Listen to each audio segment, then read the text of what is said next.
Eto, another sabaw idea, sinigang na ulo ng isda. Sapat, naglagay lang tayo ng 5 cups of water, tapos idadagdag na natin ang kamatis, sibuyas, at luya. Mas maraming luya guys, mas masarap.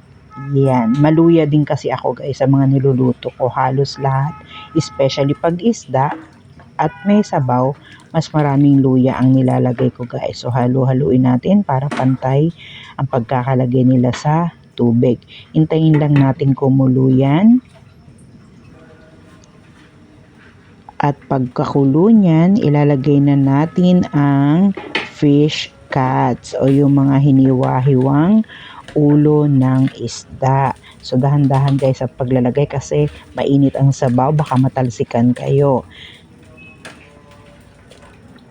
So haluin natin ulit para pantay ang pagkakalagay ng isda at fully soak sila. Make sure para maluto ang laman. Wait lang natin yan ng 5 minutes na kumulo.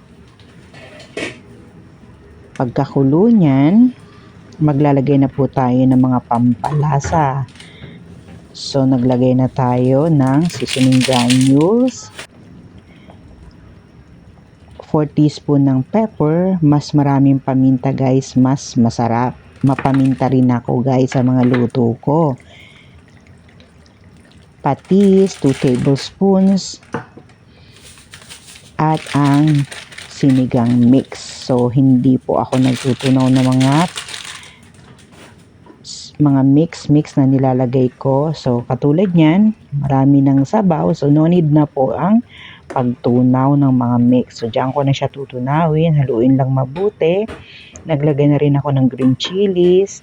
May cut po yan guys, both sides, para lalabas din ang lasa niya. So hinintay ulit natin kumulo ng 2 minutes.